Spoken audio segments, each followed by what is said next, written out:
Décidément, le CAC 40 a bien du mal à s'extraire de sa morosité, de sa réserve de début d'année. L'indice signe une nouvelle séance de baisse, même s'il limite plutôt son recul comparé à l'ouverture. Il finit la séance à moins 0,18% vers les 7398 points et 2,5 milliards d'euros échangés. Fermé hier pour le Martin Luther King's Day.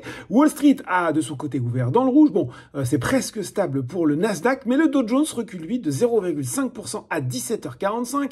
Les publications trimestrielles se poursuivent et certaines déçoivent à l'image de celle de Morgan Stanley qui chute de 3,9% actuellement. Du côté des valeurs à Paris, on commence par les hausses, on retrouve Dassault Systèmes qui est aux commandes du SBF 120. Aujourd'hui, l'éditeur de logiciels qui bénéficie d'un relèvement de recommandation de Deutsche Bank qui est passé de conservé à achat avec un objectif de cours relevé de 40 à 55 euros.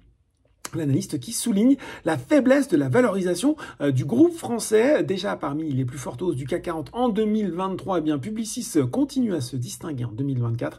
Troisième séance dans le vert et un gain de 1,59% aujourd'hui. Valorec et EuroAPI s'apprécient également. Du côté des valeurs en baisse, eh bien là, c'est tout l'inverse de Publicis. Nexity ne casse pas la baraque, c'est le moins qu'on puisse dire. Le titre du promoteur immobilier signe, lui, une sixième séance de suite dans le rouge et recule désormais de plus de 10% depuis le début de l'année. Derrière, on retrouve Ubisoft, Forvia et Voltalia. Et puis sur le CAC 40, c'est Alstom qui faisait le dernier wagon Téléperformance. Et Engie se replie également. Voilà, c'est déjà tout pour ce soir. Un débrief assez court ce soir. Mais en attendant, n'oubliez pas, tout le reste de l'actu éco et finance est sur Boursorama.